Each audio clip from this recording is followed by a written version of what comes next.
আচ্ছা প্ৰশ্নটো দিয়া আছিল এবি ৰেখাটো সমান্তৰাল কাৰ লগত সিডিৰ লগত আৰু সিডি ৰেখাটো সমান্তৰাল কাৰ লগত ইএফৰ লগত যদি হয় তেতিয়াহ'লে আৰু আমাক কৈছিল y আৰু z কোণৰ অনুপাত এটো y আৰু z এই দুটা কোণৰ অনুপাত কিমান দি আছে 30 কিমান দি আছে 7 যদি হয় তেতিয়াহ'লে x ৰ মান কিমান হ'ব এই x কোণটোৰ মান কিমান হ'ব তো আমি এক কাম কৰি লম তুমি যে এই ৰেখাটো যে আছে এই ৰেখাটো l বুলি ধৰি লম ধৰা হ'ল ধৰা হ'ল l তিৰ্যক ৰেখা l কি ৰেখা আমি ধৰি লৈছো যে l ৰেখাটো কি ৰেখা তিৰ্যক ৰেখা l ৰেখাটো কি ৰেখা তিৰ্যক যদি l তিৰ্যক হয় এতিয়া এটা কথা মন কৰা তোমালোকে এনেকা দুটা ৰেখা যদি থাকে এপিনে শুনা এনেকা দুটা ৰেখা যদি থাকে এনেকা যদি এডাল তিৰ্যক ৰেখা থাকে তো ইয়াত কৰা কোণটো আৰু ইয়াত কৰা কোণটো সদায় সমান হয় কিয় একান্তৰ অন্তঃকোণ মনত আছে নে এই লাইনটো ক্ৰস কৰি ইয়াত কৰা কোণটো সদায় সমান হয় একান্তৰ অন্তঃকোণ আৰু ইয়াত কৰা কোণটো কি হৈ যায় সমান কিয় একান্তৰ অন্তঃকোণ মনত আছে অলপ তো ইয়াত চোৱা ইয়াত তিনটা ৰেখা হৈ গৈছে কেইটা ৰেখা হৈ আছে এনেকা লিখিবা দিয়া আছে আমাৰ দিয়া আছে যে এবি ৰেখাটো সমান্তৰাল কাৰ লগত সিডি এবি ৰেখাটো সমান্তৰাল কাৰ লগত সিডি আৰু এই সিডি ৰেখাটো আকৌ সমান্তৰাল কাৰ লগত ইএফ হা তেতিয়া হলে কি হ'ব এই এবি টো সমান্তৰাল হৈ যাব এবি ৰেখাটো সমান্তৰাল হৈ যাব কাৰ লগত ইএফ ৰ লগত হয়নে আৰু এল কি ৰেখা তিৰ্যক ধৰা তুমি ই হ'ল তাৰ ফ্ৰেণ্ড তুমি আকৌ ইয়াৰ ফ্ৰেণ্ড তেতিয়া হলে ই আৰু ইউ কি হ'ব ফ্ৰেণ্ড বুজি পাইছা এনেকা ধৰা এ কাৰ ফ্ৰেণ্ড বি বি আকৌ কাৰ ফ্ৰেণ্ড সি তেতিয়া এ আৰু সিও কি হৈ যাব ফ্ৰেণ্ড হৈ যাব হয়নে না তেনেকা মিউচুৱেল ফ্ৰেণ্ড থাকে নে তেনেকে ইয়াতো হে তেনেকা হৈছে এবি ৰেখাটো সমান্তৰাল হৈছে সিডি লগত সিডিটো সমান্তৰাল হৈছে কাৰ লগত ইএফ ৰ লগত এখানে এবি ৰেখাটো সমান্তৰাল হৈ গল কাৰ লগত ইএফ তো এবি টো যদি ইএফ ৰ লগত সমান্তৰাল হয় এটো এবি আৰু এটো ইএফ এই ৰেখা দুটা যদি সমান্তৰাল হয় আৰু এল কি ৰেখা আছিল তিৰ্যক তো ইয়াত কৰা কোণটো আছিল x ইয়াৰ কৰা কোণটো আছিল কি z তেতিয়া আমি ক'ব পাৰো x কোণটো সমান কাৰ লগত z ৰ লগত এটো কেই নম্বৰ কথা এক নম্বৰ সাইডত লিখি দিবা একান্তৰ অন্তঃকোণ এই লাইনটো বুজি পাইছা ঠিক আছে এটো হল প্ৰথম স্টেপ ঠিক আছে যেটা অংকটো শিকিবা এইখিনিলৈকে প্ৰথমতে শিকি লবা কোন শিকা আমি x টু যে z ৰ লগত সমান পাইছো আপু পিছত লিখিবা দিয়া আছে আমাৰ কি দিয়া আছিল আৰু এটা কথা দিয়া আছিল y আৰু z নহয় y আৰু z কৈছিল নে x আৰু y বুলি কৈছিল y আৰু z এই দুটা কোণৰ অনুপাত 3 কিমান দিয়া আছিল 7 যদি y আৰু z কোণৰ অনুপাত 3:7 হয় ইয়াক মই এনেকা লিখিব পাৰো y বাই কি লিখিব পাৰো z সমান c বাই কি লিখিব পাৰো 7 তো এটো k বুলি যদি ধৰো তেতে এটো y থাকিব এই তিনিটো কত গুছি আহিব c to z ৰ জায়গাত আহি যাব আৰু z টো কলৈ গুছি যাব c জায়গাত গুছি যাব ইকুৱেল টু কি বুলি ধৰিব লাগিব k ধৰি লম তো লেট বুলি লিখিছো এতিয়া চাবা এই k তলত কিমান আছে এটো এনেকা যদি ভগ্নাংশত এনেকা যদি অনুপাত দিয়া থাকে আমি এনেকা লিখিলো মনত থাকিব না এটো কথা এটো তো বুজি পাইছা y by z = 3/7 হ'ব তাৰ পিছত কি ধৰাৰ কাৰণে মই z 3 to z ৰ জায়গাত আনিবা z to 3 জায়গাত আনিবা আৰু ইকুৱেল কি ধৰি লবা k এতিয়া k তলত কিমান আছে 1 তো 1 ৰ লগত y পূৰণ কৰিলে কি হ'ব y আৰু 3 ৰ লগত k কৰিলে কিমান হৈ যাব 3k ঠিক তেনেকে k তলত 1 আছে 1 ৰ লগত z পূৰণ কৰিলে কি হ'ব z আৰু 7 ৰ লগত k কৰিলে কিমান হ'ব 7k কিমানকে বুজি পাইছা তা y মানে কিমান পালো 3k আর z মানে কিমান পালো 7k তো আমার ইকুয়েশনকে হল লিখিলো আইগন আচ্ছা এতিয়া সোয়া আকো দিয়া আছিল যে এবি ৰেখাটো সমান্তৰাল কাৰ লগত সিডি লগত এল যদি তিৰ্যক ৰেখা হয় তেতে কি হ'ব দুটাল ৰেখা এনেকা সমান্তৰাল এটো এটা কি ৰেখা তিৰ্যক ৰেখা আৰ তিৰ্যক ৰেখাৰ এই তিৰ্যক ডালৰ একেফালে যিবোৰ কোণ কৰে এইটো কোণ আৰু এইটো কোণ এই দুটা কোণৰ যোগফল সদায় কিমান ডিগ্ৰী হৈ যায় 180 ডিগ্ৰী তিৰ্যকৰ একেফালে থকা অন্তঃকোণৰ সমষ্টি কিমান হৈ যায় 180 ডিগ্ৰী মনত আছে নে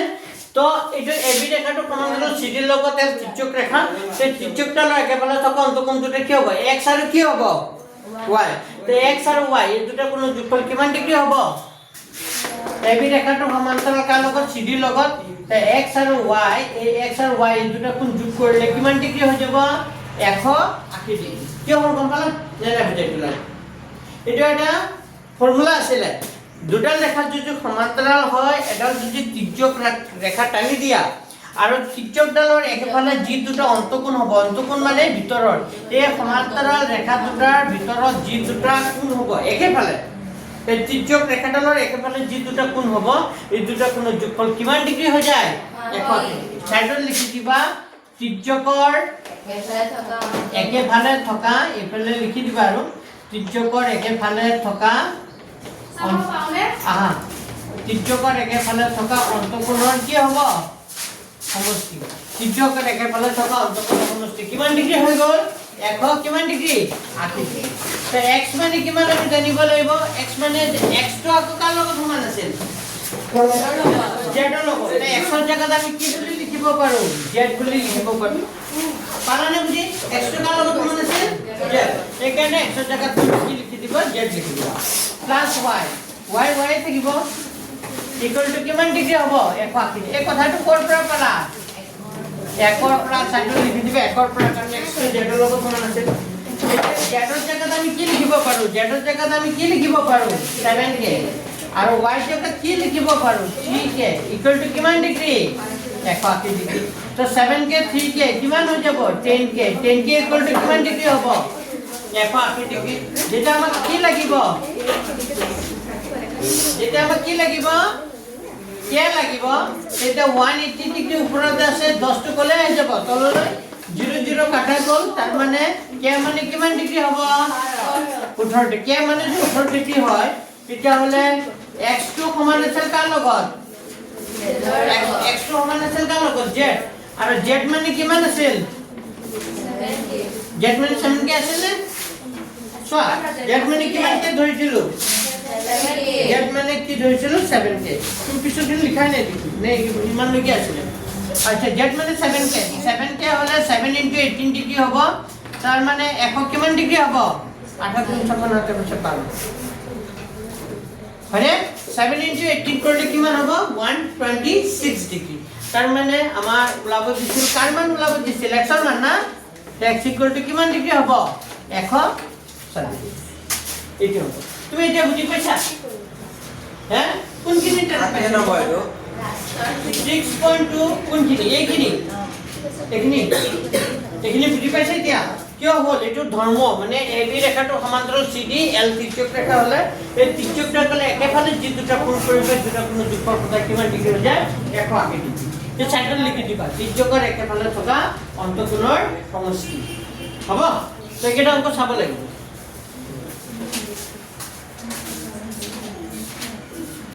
চাই লোৱা 1 নম্বৰ প্ৰশ্নটো কৈছে 6 17 15 12 30 তথ্যখিনি পৰিসৰ এতিয়া পৰিসৰ কাক বোলে মনত আছে নাই পৰিসৰ কাক বোলে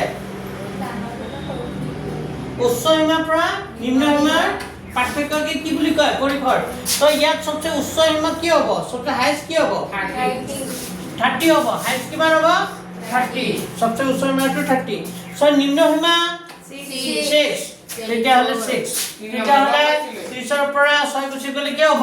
24 তাই আনসাৰটো কিমান হ'ব 24 কেনকে হ'ল বুজি পাইছা পৰিসৰ কেনকে হ'লে উচ্চ সীমাৰ পৰা নিম্ন সীমাটো বিপৰীত খালি জানিলে হ'ল সহজ হয় নে নাই সহজ খালি বুজি পাব লাগিব পৰীক্ষা যেটুকে পিছত পাৰি যাব নেক্সট প্ৰশ্নটো চোৱা প্ৰতিটো পৰিমেয় সংখ্যা কি সংখ্যা প্ৰতিটো পৰিমেয় সংখ্যা একোটা স্বাভাৱিক সংখ্যা অখণ্ড সংখ্যা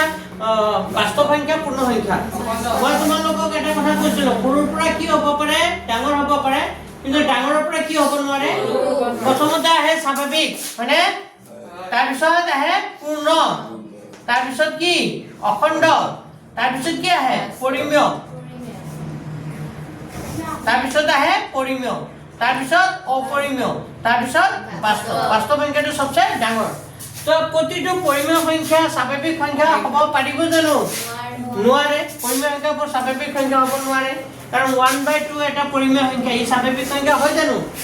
স্বাভাৱিক সংখ্যা কোনবোৰ আছিলে 1 2 3 4 5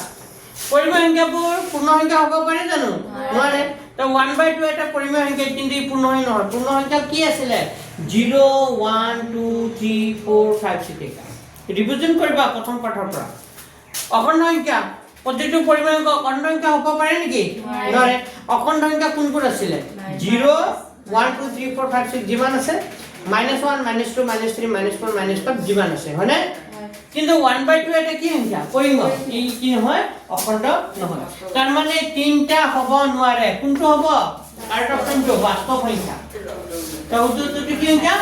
বাস্তৱ এতিয়া তোমালোকে এটো জানিব লাগিব বাস্তৱ সংখ্যা কাক বোলে বাস্তৱ সংখ্যাত কি থাকে পৰিমেয় কি থাকে আৰু অপৰিমেয় আকৌ পৰিমেয়ত কি থাকে এটা সংখ্যা কি থাকে তোমাৰ খালি সৰুৰ পৰা ডাঙৰটো মন ৰাখিবা সৰুৰ পৰা ডাঙৰখিনি হ'ব পাৰিব কিন্তু ডাঙৰৰ পৰা কি হ'ব নোৱাৰে পুৰো হ'ব নোৱাৰে মন ৰাখিবা হৈ গ'ল আচ্ছা √2 দশমিক বিস্তৃতি কি হ'ব 3 নম্বৰ হে 3 নম্বৰ অবিৰত পুনৰাবৰ্তিত নহয় কি হ'ব 2 অপচন 2 কিন্তু ইয়াতো সমাপ্ত কৰি দিছে আৰু ওলাই গৈ আছে যে তুমি √2 ভ্যালু যদি উলোৱা তেতিয়া 1.4142 আৰু কিবা কিবা ওলাই গৈ থাকিব কেতিয়াও কি নহয় শেষ নহয় আৰু পুনৰাবৰ্তিত হৈছে নেকি একেটা সংখ্যা বাৰে বাৰে ওলাই গৈ আছে নেকি নাই ওলোৱা তো কাৰেক্ট অপচনটো কোনটো হ'ব অবিৰত অপুনৰাবৰ্তিত অবিৰত মানে কি ওলাই গৈ থাকিব কেতিয়াও শেষ নহয় তুমি একদম গুৰি হৈ যাবা তেতিয়া তুমি ঘৰটো কৰি কি কৰিব শেষ কৰিব নোৱাৰিবা আৰু অপুনৰাবৰ্তিত মানে একেটা সংখ্যাই বাৰে বাৰে কি নহয় ৰিপিট হৈ নাথাকে কাৰণ √2 সংখ্যাটো এটা কি সংখ্যা অপৰিমেয় সংখ্যা বুজি পাইছানে তো ইয়াৰ কাৰেক্ট অপচনটো কোনটো হ'ব জানে নে 4 নম্বৰ অপচনটো কাৰেক্ট অপচন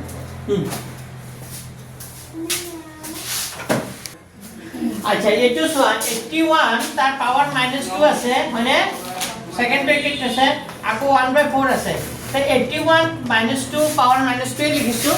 এতিয়া চোৱা এই যে আমি জানো কিবা এটা ঘাত যদি থাকে তাৰ ওপৰত আকৌ যদি ঘাত থাকে ঘাত কেটে কি হৈ যায় কি হয় পূৰণ হৈ যায় পাহৰিলা n to the power m into whole to the power n যদি থাকে কিবা এটা ঘাত যদি থাকে তাৰ ওপৰত যে আকৌ ঘাত থাকে তেতিয়া ঘাত কেটে কি হৈ যায় পূৰণ হয় নে নহয় হয় তো এই ঘাত কেটে পূৰণ হ'ব তো মই এনেকৈ কৰিব পাৰা আৰু বেলেগ ফৰ্মুলাও এপ্লাই কৰিব পাৰি তো এইটো ঘাত কেটে কি হৈ যাব পূৰণ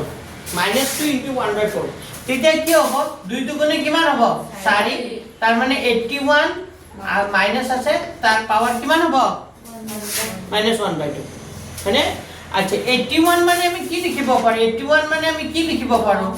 9 স্কয়াৰ লিখিব পাৰো 81 মানে কি লিখিব পাৰো 9 স্কয়াৰ ইনটু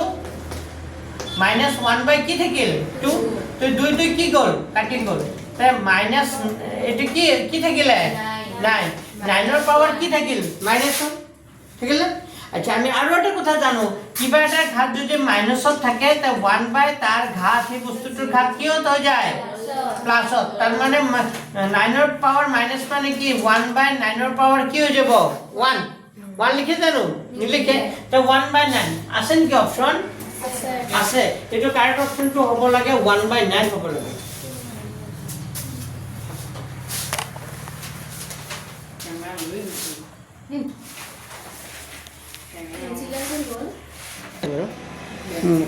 আচ্ছা এক নম্বৰটো आंसर 1/9 কেনকে হল গম পালা মই দেখা দিছো সেকেন্ডটো বহুপদ √3 মাত্ৰা বহুপদ √3 মাত্ৰা কিমান হ'ব কোৱা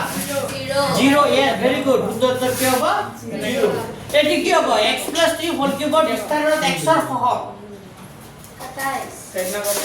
x + 3 হোল কিউব এটো কি ফৰ্মুলাত পেলাব লাগে এটো কৰিব লাগিব এটো কি ফৰ্মুলাত কৰিব a + b whole cube a + b whole কিউবৰ ফৰ্মুলা কি আছিল a cube + 3a² b + 3ab² + b cube নহয় জানো তো এটো হ'ব a কিউব + 3a² b মানে x² * b মানে + 3a কি হ'ব b² + b কিউব নহয় জানো এটা 6 টো x কিউব হ'ব 3 গুণ কিমান হ'ব 9x² + 3² মানে 9 * 3 করলে কি হ'ব 27x আৰু 3 কিউব কৰলে কিমান হৈ যায় 27 এতিয়া আমাক কি সুধিছে প্ৰশ্নটো x ৰ সহগ তো x ৰ হওক x ৰ আগত কিমান আছে 27 তাৰ মানে x ৰ হওক কি হ'ব 27 হ'ব এটো কৰি লোৱা লাগে এটো কৰি লোৱা এটো সাইডত লিখি লোৱা x ৰ হওক কিমান হ'ব 27 যদি তোমাক x স্কয়াৰৰ হওক বুলি বুজিলা হয় কি হ'ব x স্কয়াৰ হওক বুজিলে কি হ'ব কোৱাচোন x স্কয়াৰ x স্কয়াৰ কথা কৈছো ন x স্কয়াৰ স্কয়াৰ হওক এই আমি নটা বজাত হেৰিলে যাব লাগিছে জামুগুলে যাব আচ্ছা যাবা দিয়া x স্কয়াৰ হওক কিমান হ'ব 9 x স্কয়াৰ হওক বুলি বুজিলে কিমান হ'ব 9 বুজি পাইছে নাই বিস্তাৰত বুলি কৈছে তাৰ মানে ইয়াক বিস্তাৰ কৰিব লাগিব ইয়াক ভাঙিব লাগিব ভাঙাৰ পিছতহে যিটো খুজে এইটো এনসাৰ তাৰ পিছত এপিনে চোৱা এটা বিন্দুৰ ভুজ ধনাত্মক হ'ব এটা বিন্দুৰ ভুজ কি হ'ব ধনাত্মক কেতিয়া হয় এতিয়া জানিব লাগিব মনত আছে নে এটা x o এটা কি x ড্যাশ এটা y o এটা কি y ড্যাশ এটা কি আছে প্রথম চুকত সব কি হয় প্লাস তৃতীয় চুকত সব কি হয়ে যায় মাইনাস ইয়াত কি হয় মাইনাস প্লাস ইয়াত কি হয় প্লাস মাইনাস তো x এটো x এর মান ধনাত্মক ভুজ ধনাত্মক হ'ব বুলি কৈছে x এর মান কি হয় প্রথম চুকত ভুজটো কি হয় ধনাত্মক দ্বিতীয় চুকত ঋণাত্মক তৃতীয় চুকত চতুর্থ চুকত তো প্রথম চুক আর কি পালো 1 নম্বৰ আৰ 4 নম্বৰ চুকত x এৰ মানটো কি হয় ধনাত্মক মানে 1 নম্বৰ আৰ 4 নম্বৰ চুকত ভুজ সদায় কি হয় ধনাত্মক তো আসলে অপশন চোৱা প্ৰথম আৰ চতুৰ্থ তো অপশন কাৰেক্ট উত্তৰটো কোনটো হ'ব 2 নম্বৰটো মনত আছে নাই বুনে পাহৰিলে সব অলপ চাবা হ'ব দিয়ক লিখা আৰু বুজাম পাম কেটা দুধ আহিল এপিনে চোৱা 1 নম্বৰ প্ৰশ্নটো কৈছে তলৰ কোনটো বিন্দু একিৰ হ'ব কোনটো বিন্দু একিৰ হ'ব p দি আছে 1,2 q2 দি আছে 1, কি 5 r2 দি আছে 1, -2 আৰু 3 দি আছে s বিন্দুটো দি আছে 3,6 তো বিন্দু একিৰ হ'বলে হলে চোৱা এটো স্থানত জ্যামিতি এটো x অক্ষ আর এটো কি বুলি কয় y অক্ষ তা প্রথম বিন্দুটো কৈছে সাপোজ 1,2 তো 1,2 বিন্দুটো কি হ'ব এটো 1 এটো 2 হয়নে নাই হ্যালো এটো 1 আর 2 বিন্দুটো সাপোজ কি ধৰিব 1,2 হয়নে এটো 1 বুলি ধৰা 1 2 3 4 5 এনেকা 1 2 3 4 5 6 -1 -2 হয়নে এনেকা যদি বহাই যাও 1,2 সেকেন্ড বিন্দু কৈছে 1,5 এটো 1 5 5 তো যাব ওপৰত 1, কি হ'ব 5 এটো p এটো কি আছিল q 1,5 তাৰ পিছত -1 -2 এটো -1 -2 এই তলৰ পিনে যাব -1 -2 আৰু 3,6 এটো 3 1 2 3 6 6 হলে কলৈ যাব ওপৰলৈ 6 হলে কলৈ যাব 6 হলে কত যাব 3 6 ওপৰলৈ যাব 3 6 তো কোনটো বিন্দু একিৰ কি হ'ব 3,6 এইকেইটা হ'ব নেকি হয়নে তাৰ মানে বিন্দু কেইটা হ'ব কি হ'ব এটো বিন্দু কেইটা হ'ব এটো কি আছিল p হয়নে p তাৰপিছত p q আৰু এটো কি আছিল p q এটো লেখা কত ভালহে ভাল হয় না ভালকে যদি আঁকিলো আৰু তো ইয়াত শুদ্ধটো কি হ'ব r s আৰু কি হ'ব p তো একেটা বিন্দু কি হ'ব একেটা ৰেখাত আছে তোমালোকে গাঁটা কৰা গাঁঠি চাবা তাৰ পিছত এনেকৈ ৰেখাটো টানি চাবা তো তিনটা বিন্দু একেটা ৰেখাৰ মাজেৰে কোনকেইটা বিন্দু যায় যেটো হ'ব এইটো উত্তৰ পালা বুজি পিছৰ প্ৰশ্নটো চোৱা উপৰখিনি মই মুছি দিছো জায়গা কম হ'ল যে মোৰ কথা নাপাতিবা আৰু দুটা অংক আছে চাই লোৱা এটা ত্ৰিভুজৰ কোণবোৰ 7:3:5 আছে তেন্তে আটাইতকৈ সৰু আৰু ডাঙৰ কোণৰ মাপ আটাইতকৈ সৰু আৰু ডাঙৰ কোণৰ মাপৰ যোগফল বুলি কৈছে মই ডাঙৰ কোণটো আৰু সৰু কোণটো কেনেকৈ ওলাব পাৰিবা নাই গুটিটো শিকাইছিলো মনত আছে নে পাহৰিলা আমি জানো ত্ৰিভুজৰ তিনটা কোণৰ যোগফল কিমান 180 ডিগ্ৰী তো তুমি এক কাম কৰিবা যেটো অনুপাত দি আছে গুটেকেটা প্লাস কৰি দিবা 7 পাছে কিমান 13 14 কিমান হ'ব 15 টো কত লিখিবা তলত আৰু সবচেয়ে ডাঙৰ কোনটো সবচেয়ে ইয়াৰ অনুপাতৰ ভিতৰত সবচেয়ে ডাঙৰ কোনটো তে 15 ভাগৰ 7 ইনটু কিমান হ'ব 100 কিমান ডিগ্ৰী 80 ডিগ্ৰী তো হ'ব এটো কি ৰে গৈ আছে 3 रे 3 5 গুণ 15 3 6 গুণ 18 0 4 12 কিমান 4 12 কিমান 60 5 12 60 সরি 5 12 কিমান 60 তো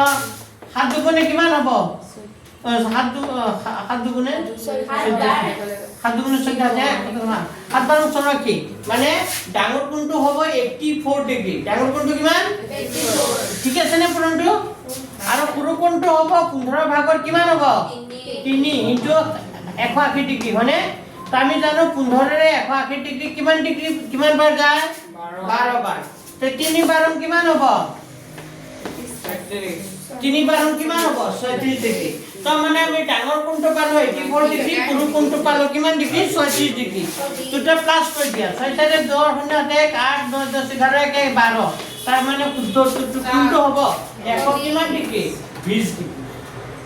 তো বুজি পাইছে কেনেকৈ ওলাল তো ডাঙৰ কোণটো আৰু সৰু কোণটো যোগফল ওলাব দিছিলে তো ডাঙৰ কোণটো আৰু সৰু কোণটো যোগফল হ'ব 120 ডিগ্ৰী এইটো মোৰটো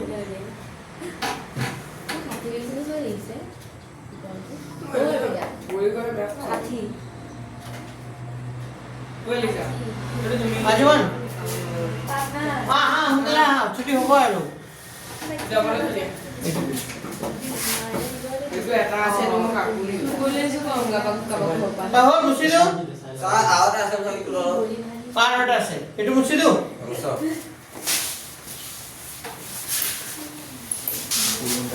তাৰপিছত আৰু এটা আছে এইটো কি দিয়া আছে এ বি সি ডি চতুৰ্ভুজ একোণটো সমান কোণটো কোণৰ লগত সি বি কোণটো সমান কাৰ লগত ডি আৰু এ বি টো কিমান সেন্টিমিটাৰ 6 সেন্টিমিটাৰ তে সি ডিৰ মাপ আমি মই দৰকাৰ নাই মই এবাৰ জানো একো নানো আমি ছেলে মানুহ আচ্ছা চতুৰ্ভুজটো যদি এনেকা আঁকো আচ্ছা চতুৰ্ভুজটো এনেকা আঁকিলো এ বি সি আৰু কি ডি একোণটো সমান সি একোণটো সমান সি কোণৰ লগত 60 60 হয়নে নাই আৰু বি কোণটো সমান কোণটো কোণৰ লগত ডি 120 120 এ বি টো কিমান ঠিক আছে বলা এইটো এ বি সি ডি টো এ বি টো কিমান এটা 120 না বিপরীত কোণটো সমান 66 122 মোৰটো দেখো তেনে এ বি টো যদি 6 হয় তে সি টো কিমান হ'ব এইটো 6 হ'ব দিয়া বুজি পাইছে নে এটা কিমান হ'ব 6 সেন্টিমিটাৰে হ'ব কাৰণ কোণবোৰ সমান যে বিপৰীত কোণবোৰ যে সমান যেহেতু তা বাহুবোৰ কি হ'ব সমানে হ'ব এইটো 6 সেন্টিমিটাৰ হ'ব কাৰণ চোৱা এইটো এই কোণটো সমান হ'ব লাগিব আকৌ এইটো সমান হ'ব লাগিব তো বিপৰীত কোণবোৰ যদি সমান হয় আৰু আমি জানো সামুদ্ৰিকৰ বিপৰীত কোণবোৰ কি হৈ যায় সমান তা সামুদ্ৰিকৰ বিপৰীত বাহুবোৰ সমান নহয় তো এই চতুৰ্ভুজটো এটা সামুদ্ৰিক হ'ব চতুৰ্ভুজটো কি হ'ব এটা সামুদ্ৰিক আৰু বিপৰীত কোণবোৰ সমান বুলি কৈছে ও স্যাৰ আমাৰ বলে পাইয়া হা সমান দিয়া তো এইটো 6 সেন্টিমিটাৰ হ'ব হা এই বই দে বিপৰীত বাহুবোৰ সমান হ'ব Gracias.